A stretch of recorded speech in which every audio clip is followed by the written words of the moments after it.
जब हम और आप कोई भी गाड़ी को ड्राइव करते हैं तो सबसे पहले हमें पता चलता है गाड़ी में कुछ डिसबैलेंस हो रहा होता है, गाड़ी का टायर पंचर हो जाए या कोई तकनीकी प्रॉब्लम आ जाती है तो सबसे पहले ड्राइवर को पता चलता है। लेकिन दोस्तों, एक बलेनो कार जिसके पीछे एक लाश बधी हुई होती है और ड्राइव कर रहे लोगों को यह पता नहीं चलता है और उस लाश को राष्ट्रीय राजधानी नई दिल्ली में 12 किलोमीटर तक घसीटते रहते हैं, लेकिन उन ड्राइव कर रहे लोगों को, कार में बैठे लोगों को यह पता नहीं चल पाता है। दोस्तों, आइए कहानी को विस्तार से जानते हैं। सजग रहिए, सावधान रहिए, ऐसी दुर्घटनाएं आपके साथ भी हो सकती है और नहीं भी हो सकती हैं। दोस्तों, यह कहानी भारत की राजधानी दिल्ली की है, जहां पर 31 दिसंबर 2022 को लोग आने वाले 2023 की खुशियां मना रहे होते हैं। उसी दिन की यह घटना है।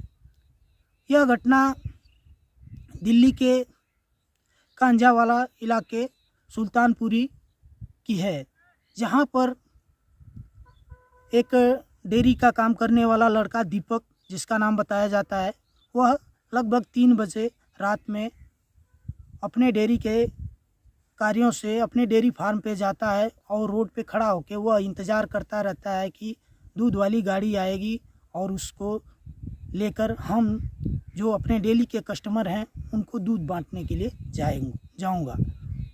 इसी का इंतज़ार करता रहता है। तभी अचानक उसके सामने से एक कार गुजरती है और वह देखता है, उसको अपनी आंखों पे भरोसा नहीं होता है कि यह हकीकत है या कोई स्वप्न है।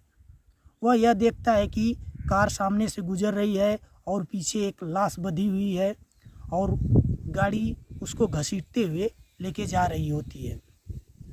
यह देखकर वह कुछ समझ पाता, तब तक गाड़ी उसके करीब से गुजर जाती है और निकल जाती है सामने से। इसके बाद वह समझ नहीं पाता है क्या करूं। उसके समझ में आता है, उसके बाद वह अपनी बाइक से उसका पीछा करता है और पुलिस कंट्रोल को फ़ोन लगाता है। पुलिस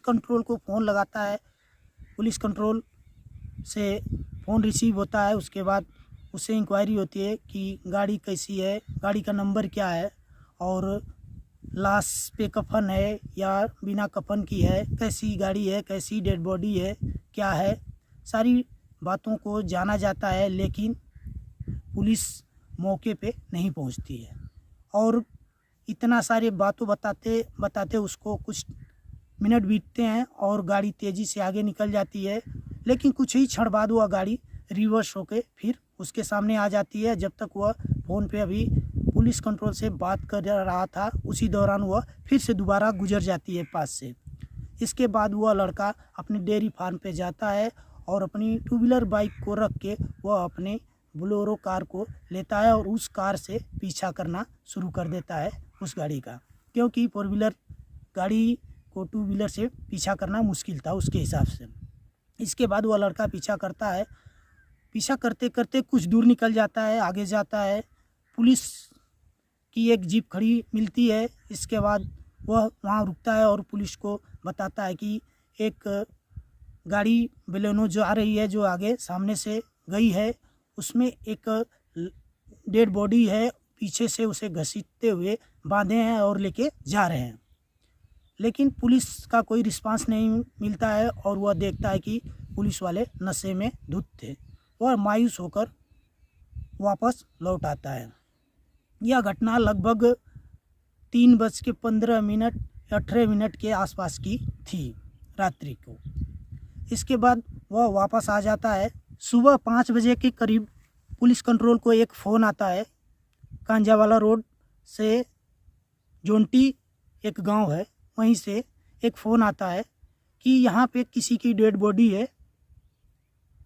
तो पुलिस को यकीन हो जाता है और तुरंत पुलिस वहाँ पे पहुँचती है। इसके बाद वह देखती है कि डेड बॉडी तो है वास्तव में, लेकिन उसके अंग भंग हो चुके थे, क्योंकि वह लाश 12 किलोमीटर रोड पे घसीटते हुए वहाँ पहुँची थी।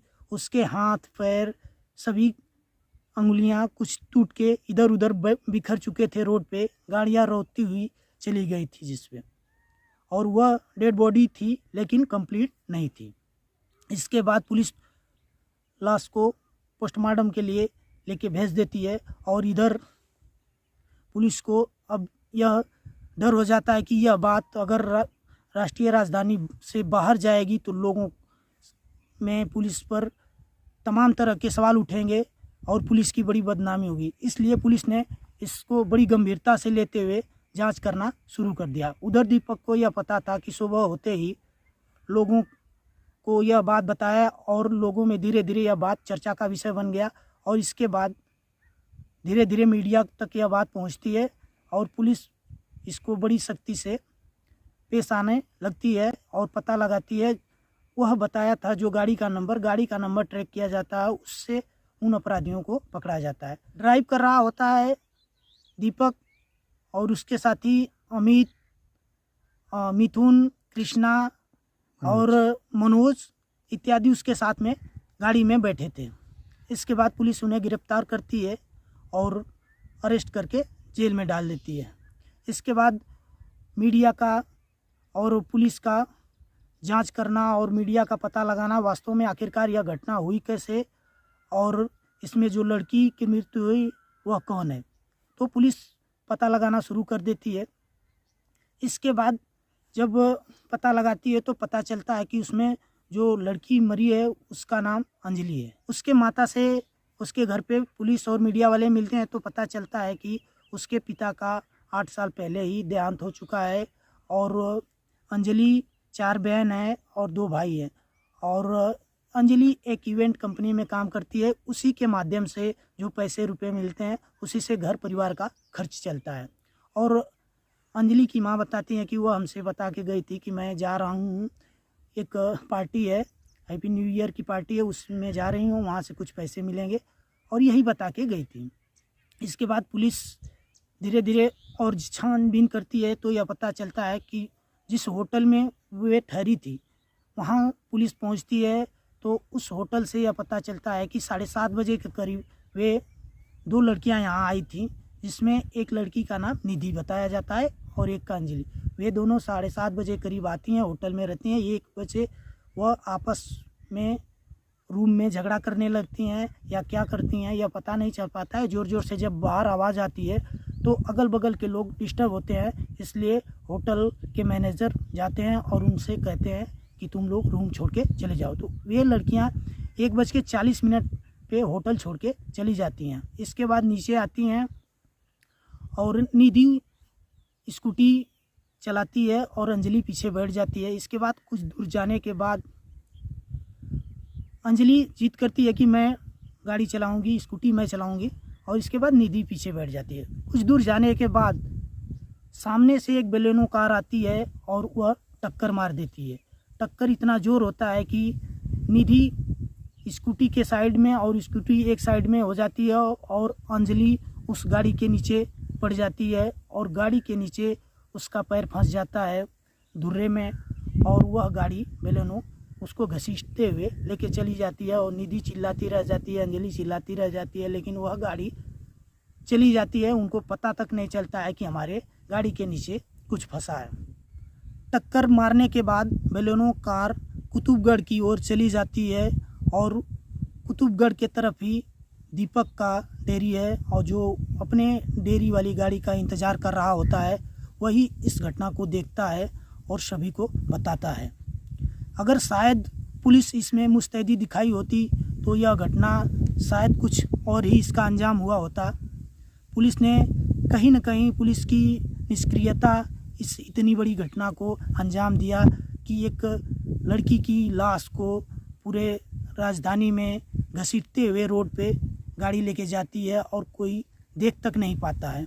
दोस्तों, साथियों, यह इतनी बड़ी घटना, दिल को झकझोर देने वाली, राष्ट्र को शर्मिंदित करने वाली घटना, पूरे देश को कहीं न कहीं यह खल रही है कि इतनी बड़ी घटना कैसे हुई। दोस्तों, यह घटना आप तक बताने का हमारा मकसद यही है कि आपको जागरूक करना, न कि किसी के भावनाओं को आहत करना। इस कहानी में दोस्तों अपराधी पकड़े गए हैं, जेल में हैं, और आगे क्या होगा अभी अब धीरे धीरे यह पता चल जाएगा मीडिया के माध्यम से। तो इसी सब कहानी के साथ होते हैं अलविदा। फिर मिला जाएगा किसी नेक्स्ट वीडियो में नेक्स्ट कहानी के साथ। तब तक के लिए जय हिंद, जय भारत।